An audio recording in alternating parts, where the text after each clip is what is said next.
Oh, so I'm live. First time properly with the tech working, hopefully, fingers crossed. This season, I'm going to be streaming about a very different approach to communication. Communication is often considered to be something on the outside. You know, we talk to people.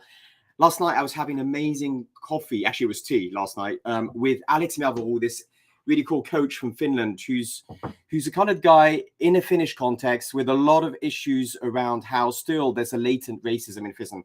And actually, I'm hesitant to put these things on the table because there's all these taboos and there's a big cancel culture out there. So I thought I'd be brave and start talking about what really matters here. There are the topics in communication that ego, empathy, conflicts, racism, genderism, you know, there's all these divides that are out there, and it's very serious. You know, there's a lot of this very heavy things going on, and what struck me last night is that there tends to be a lack of curiosity actually about how people are really feeling inside about these topics rather than projecting onto them what we are feeling or our own insecurities and everything. And that topic sort of opened up a long 4-hour conversation with Alex where I'll share a couple of stories about what we got through, and I want to tell you about bubble traveling and a couple of tips and tools that I've been using and gathering from exploring with anthropology, what actually you can do to cultivate curiosity, because it's not something that just happens by looking at Instagram feeds, right? It doesn't just come to you. Those are just a reflection of your own echo chamber of what you've liked in the past. So that doesn't help curiosity. What can you do? Now, by the way, if you're joining this in the chat, you can type messages in. I'm actually also able to type, and if the tech works properly, we can have a conversation. The idea of this stream is to have a casual conversation, like if we're having coffee in a relaxed setting, just having a real talk without all the sort of post editing and all the polished quotes coming out. And it's really just having a raw, uncensored chat together. And I'm going to be doing this regularly. So if you don't want to have these conversations pop up in your LinkedIn stream, just make sure you unsubscribe, unfollow to my profile so you don't get pestered by this. But I'm going to continue doing this and see what happens. If you want to join in, you can also join into the stream with me, and I will be answering them both in the chat, but you can also join in the next one. Also, if you've been in any of our trainings and you have questions about these topics, so if I'm using words that don't make sense, don't be afraid to ask. Just say like, what on earth do you mean by this term? And I'll happily explain it here. So bubble traveling, like what is bubble traveling? I'll be sharing always a story and some music, because the heart doesn't open up through mentalizing things. I talk a lot to academics who are very theoretical, and often you don't just get the sense of what's really happening by talking. You have to actually co-experience it. So let me take you on a little story of how a couple of years ago, I was teaching people in the design factory how to do design ethnography. So design ethnography, fancy word to just say, if you're a designer or an engineer designing products, services, or whatever, you know, it's very easy to do desk research and to try and find out what the problem is that you're solving by looking at things through the glass of your screen. But actually, what we know from experience is that it's a very, very different experience when you go out there and co-experience the problems that people are having as a designer or innovator to try and change that. So I'd be like teaching this module, and the students would be looking at me like, oh, okay, I've done empathy. Yeah, I know how empathy works. Yeah, I've done my desk research. And yeah, I know. I've talked to my friend who's got that problem, and I've had the problem as well. So I know all about it. I said, okay, let's play a little game.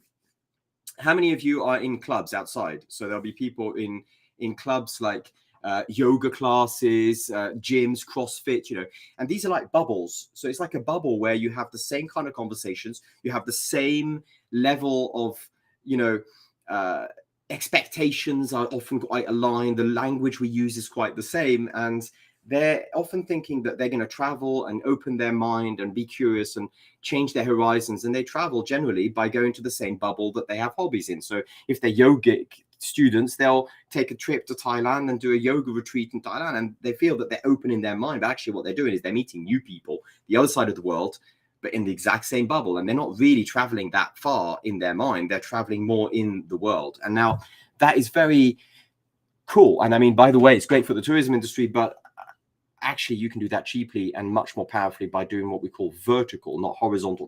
Horizontal is you travel the other side of the world to the same bubble. Vertical traveling, bubble traveling, is when you go in the same city, same place, to a different circle of people, very different than what you would be used to. It's not your family, it's not your friends, it's not your work colleagues. It's a new bubble. And in that bubble, so I used to tell the students, you go out to the secondhand store, UFF, and you just buy yourself a set of clothes that fits to that bubble, adapt to that bubble, and just go out there with an open mind and co-experience what's going on without going there to show off or to take something or to sell something, but just go there and just find out what it's like. So you could go, buy yourself some very black clothes, some chains, and go to a heavy metal concert, for example, and see what happens, and open yourself up to how the people are engaging with that music. Or you go to a cosplay bubble where people wearing this kind of thing, wherever you want to go, just go there with that curiosity, that mindset of exploration. And what happens is generally that, like I had a month ago,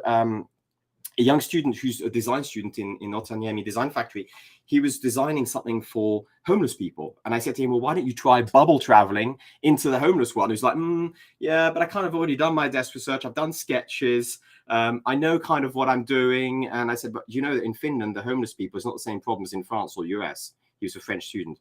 He said, well, yeah, but and then so we started investigating this, and he went to he called a couple of people, he went to a homeless shelter, and suddenly he's in this homeless shelter with all around him people waiting, who all of them are homeless, and he's the only dude who's just not ever been in that bubble. He's completely out of his comfort zone. And he has this most transformational experience of just spending time interviewing the people there, connecting, open questions, being empathic and curious. And he came back literally transformed. We spent 2 hours debriefing that. And he's like, it was one of the most powerful learning experiences he had. And it completely shifted the way he was designing his project. Obviously, he was more relevant to their problem. Now, that's bubble traveling in the context of design or innovation, but you can do that for your own hobbies. You can do that at work. If you're the CEO of a company, you can bubble travel into the customers that you're serving's lives. Or if you're in a political setup, you can bubble travel to the people who are probably voting for you and see what's really going on in their lives, and go there without trying to convince, or force something on your opinion onto them, but just go there with an open mind. That's bubble traveling. Now, bubble traveling is something I've done for years. Now, I'm committed to try a couple of sessions on this streaming season where, instead of having the narrative of me telling you about these things, just me, I'm going to open up the black box of humans. Why? Because at the moment, the whole narrative online seems to be going on around tech, AI. It's going on around money. How do I make money with AI? But the whole human component, it's almost like this sort of black box of what's going on inside of humans. How do we actually catch up with those, AIs? What is our black box? Are we actually enough? And insecurities and projections into the whole tech. I mean, actually, garbage in, garbage out, as Gilo says in Holland, the AI company I've been talking to. Is you can't just program AI if you have a very uncomfortable relationship with yourself. You're actually programming some fundamental problems, internal conflict. So there are 4 levels that I like to work on when we think about communication. One is the mundo level, which is the one that most people see in social media. It's like the world level, the sort of what's going on in social media, in politics. That's the company level, political organizations level, the macro level. The meso is your teams, your close collaboration, but the micro, I think, is really interesting. It's the intersect between what's going on outside and what's going on inside yourself. And I'm going to be streaming on the micro level and how it relates to the others. And I'm going to do a very different thing, which is I'm going to open up my internal narrative, which is not just me, but it's me with my inner parent, inner child, and inner adult. Now, that's a very weird concept for some of you. Unless you've been doing therapy, you understand that this comes from a particular theory called like transactional analysis. And I had this giggle yesterday when I was rewatching Jonas, my brother, he was doing a short video on transactional analysis. I'll show you. It was really funny. I highly recommend you watch this if you haven't seen it. It's a great introduction to transactional analysis. I'll ping the link in the comments. But basically, he's essentially explaining how, we have this internalized parent figure which says I should, you go to work, I should go to work. And then you have this internalized child who says I want fun, I want flow. And then you have the adult who's sort of struggling to mediate between the two and is saying like I choose. So ask yourself this when you journal, not just journaling for journaling, but journal and look at your journal and say, whether it's video journaling like this or journaling on paper or just talking to your friends, are you using should, want, or choose? And most often we use the should and want because we're actually run by our inner parent and inner child, and there's like a conflict inside. Now, as a conflict mediator and transformer, I constantly struggle with this because people who turn up to conflicts are generally in internal conflicts. They're actually not really in conflict with other people. They're just inside their mind conflicting. And then they project that on the outside and make other people responsible for their inner conflicts, which is obviously going to be very difficult to solve from the outside. So my invitation to all of us here on LinkedIn, why I'm doing this on LinkedIn, is that I invite us to sort of start paying real attention to our human nature. Like, yes, the environment matters. Yes, it's good to eat less meat. Yes, all these things. But what are we doing about our own human nature? Are we dirty in our human nature, or are we celebrating it? And at the moment, if we continuously look at our human nature as evil and cynically bad because we're destroying the planet, we're creating internal conflicts which are not able to be solved on the outside, no matter how good of a technology we develop. So my invitation here is that I'm going to do this by example. I'm going to be quite vulnerable and share my inner dialogue on this video stream. You can rewatch it and you can see just how crazy sometimes that inner narrative is. My little inner child is sometimes very insecure. You know, here's my inner child. It's me, and the inner parent is going to be like sometimes very, very judgmental. And you can see people when they talk to each other, they're sometimes talking parent to parent. It's like, I should, we should, the society should, and yes, we should. And then there's the children talking who go like, oh, I'm tired, I'm angry, you know, I don't want this, I don't want that. But then where are the adult conversations between I choose and I take responsibility for my own baggage? And yeah, you choose too, thank you. And now we can have a real conversation. So in these stories of bubble traveling that I'm going to share along these streams, I'm going to be showing what happens in those conversations between those inner roles. And you might think it's a bit crazy, but actually that's what literally everybody's doing in their head. And they're not necessarily even acknowledging that that inner self-talk is the fundamental thing that is driving either feeling pretty good about yourself or being in conflict with the world. Now, why this? This is my inner child who's going literally berserk by listening to African music in the background. I'm going to share my playlist at the moment. At the moment, I'm celebrating African women. I'm a DJ on my side, and I'm constantly looking for African women artists who are really interesting because they have, there's a massive gender problem in terms of inequity of access for women artists in Africa. So obviously I'm trying to sort of skew positively and search for women artists and not just the ones that are top of the charts, which are generally male artists. So I'm doing a lot of research on Spotify, and I'm going to share every time. I'm going to try and share at least a song or a playlist about some kind of artist, not always women, but I'm going to generally look for women. And in this case, I'm listening to a playlist that I made for a party, a house party with about 83 songs of African divas from Congo, Angola, Kenya, Tanzania, and Nigeria. Really energizing in the dark Finnish winter, by the way, if you're walking with your headphones. So I'm going to share music and I'll explain what I'm sharing and why. But this time I'm just sharing African women because they just make me smile. They make me optimistic about the human nature when I hear the beauty of the music that's coming out of certain people. So I'm going to invite you also to bubble travel, not just with food and with your video watching, but actually a great way to cultivate curiosity is through new music.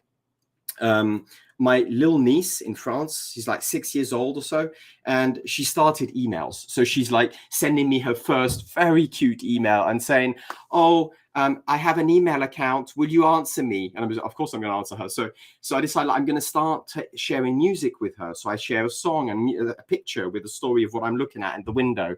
And it's a beautiful little conversation with a 6-year-old. And I'm trying to nurture that curiosity of music because ultimately, I did that with my kids, and you can see them now like dancing Afro in the streets, even though they're not black. The whole idea is that you don't get curious by just watching Instagram, LinkedIn, and it generally reinforces our own stereotypes and limiting beliefs. So curiosity is a muscle that needs to be trained. And it's often like I talk about empathy a lot, and people often think empathy is all about, being very kind and agreeing with people. No, empathy is just placing yourself outside of your comfort zone and looking outside of what you think. This is a little extract from the periodic table.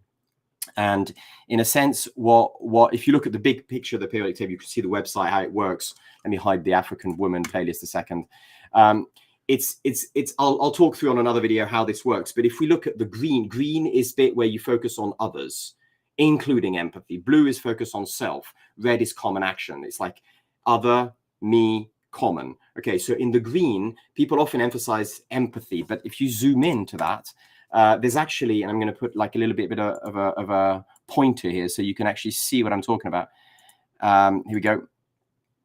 So if you look at, empathy is one of the deeper intentions of focusing on other, but it's not the only one. And I don't think it's necessarily the easiest one to focus on, to practice. Curiosity is way more interesting because it opens up some yummy experiences of like, I can go to a bubble and be curious.